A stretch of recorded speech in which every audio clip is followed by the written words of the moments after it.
بسم اللہ الرحمن الرحیم۔ زنا کی شروعات کب اور کیسے ہوئی؟ دوستو، کیا آپ جانتے ہیں کہ زنا کی شروعات کب اور کیسے ہوئی؟ کائنات عالم میں سب سے پہلے کس بدبخت انسان نے اس گناہ کو شروع کیا؟ اسلام میں زنا کی سزا کیا ہے؟ یہ ہماری آج کی ویڈیو کا موضوع ہوگا، اور آج ہم آپ کو زنا کی شروعات اور حرمت پر قرآن اور حدیث کی روشنی میں انتہائی اہم معلومات فراہم کریں گے۔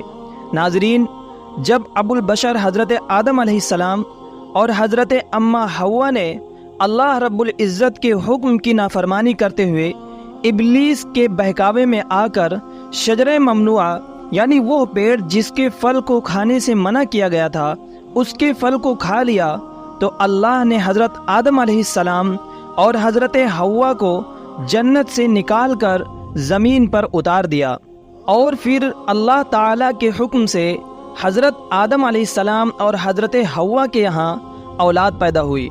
بعض روایات کے مطابق حضرت حوا کو 20 حمل ٹھہرے، جس سے 40 بچے پیدا ہوئے، اور ہر حمل سے ایک لڑکا اور ایک لڑکی کی پیدائش ہوئی۔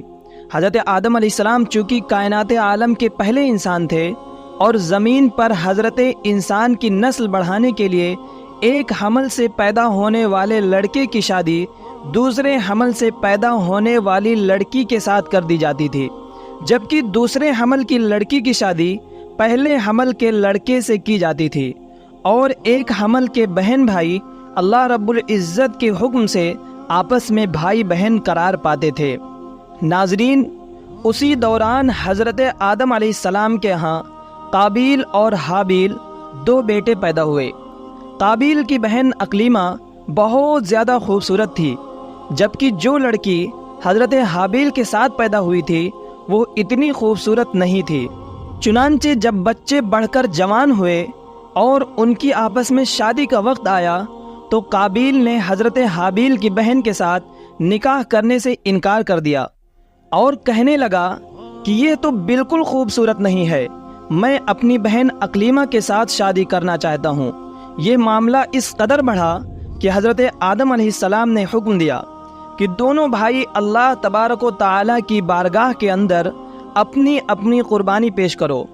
جس کی قربانی اللہ کی بارگاہ میں قبول ہوئی وہی شخص اقلیمہ کے ساتھ شادی کرے گا۔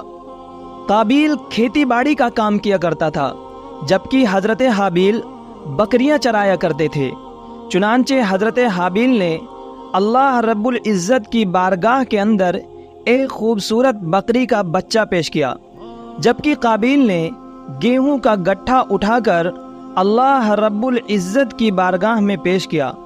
اللہ تبارک و تعالی کی بارگاہ کے اندر جب یہ دونوں قربانیاں پیش کی گئیں، اس زمانے کے رواج کے مطابق آسمان سے آگ اتری اور اس نے حضرت حابیل کی قربانی کو نگل لیا۔ یعنی یہ ثابت ہو گیا کہ حضرت حابیل کی قربانی اللہ کے حضور قبول ہو گئی ہے، جس پر قابیل کہنے لگا کہ ضرور میرے باپ حضرت آدم علیہ السلام نے حابیل کے لیے دعا کی، جس کی وجہ سے اس کی قربانی قبول ہوئی۔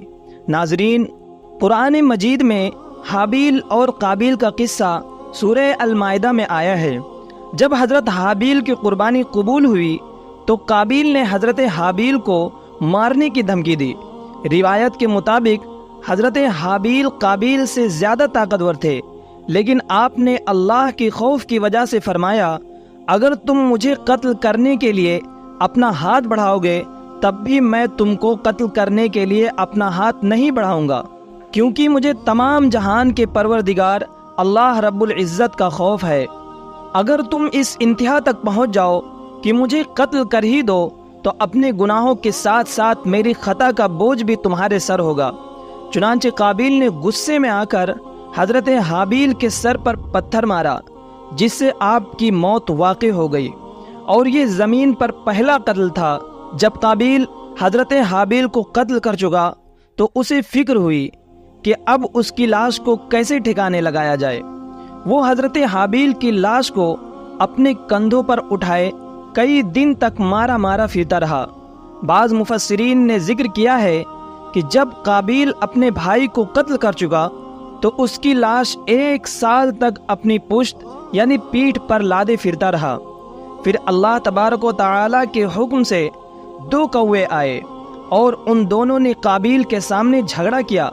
ایک کوے نے دوسرے کو مار دیا اور پھر اس نے زمین کھود کر دوسرے کوے کو اس کے اندر ڈال کر اس کے اوپر مٹی ڈال دی۔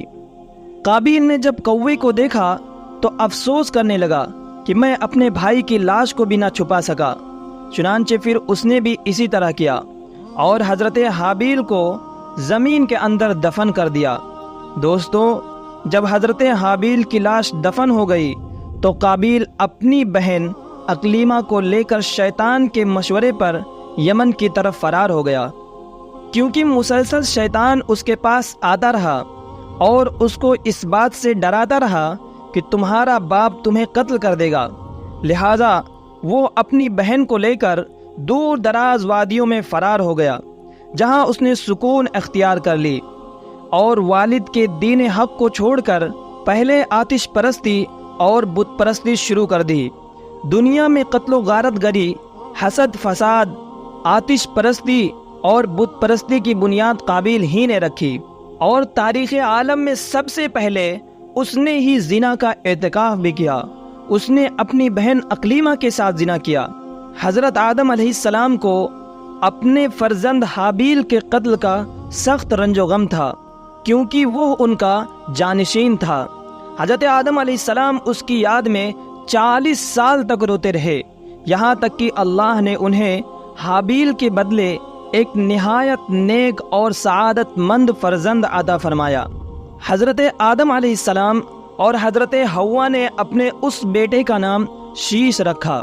حضرت شیش علیہ السلام کو اللہ تعالیٰ نے نبوت سے سرفراز فرمایا۔ ناظرین، حابیل کے قتل کے بعد قابیل نے اپنی بہن اقلیمہ سے شادی کی، یعنی زنا کیا، جس کے بعد زنا کی شروعات ہوئی۔ زنا کو اسلام میں بہت بڑا گناہ شمار کیا گیا ہے، اور اسلام نے ایسا کرنے والوں کی سزا دنیا میں بھی رکھی ہے۔ مرنے کے بعد اللہ تعالیٰ کے یہاں اس کام کی سخت سزا ہے، جس کے بارے میں احادیث اور قرآن مجید میں مختلف روایات موجود ہیں۔ اللہ رب العزت نے قرآن مجید میں ارشاد فرمایا، زناکار عورت اور مرد میں سے ہر ایک کو 100 کوڑے لگاؤ۔ ان پر اللہ کی شریعت کی حد جاری کرتے ہوئے تمہیں ہرگز ترس نہیں آنا چاہیے۔ اگر تمہیں اللہ پر اور قیامت کے دن پر ایمان ہے تو ان کی سزا کے وقت مسلمانوں کی ایک جماعت موجود ہونی چاہیے۔ ناظرین، زنا کی شرعی سزا یہ ہے کہ اگر بالغ شادی شدہ مرد یا عورت زنا کرے تو اس کو سنسار کیا جائے، یعنی پتھر مار مار کر قتل کر دیا جائے، اور اگر غیر شادی شدہ اس حرکت کو کرے تو اس کو 100 کوڑے مارے جائیں، اور یہ سزائیں سر عام مجمع میں ہوں تاکہ لوگ اس سے عبرت حاصل کریں۔ ناظرین، دعا ہے کہ پروردگار عالم ہمیں اس عظیم گناہ سے محفوظ فرمائے۔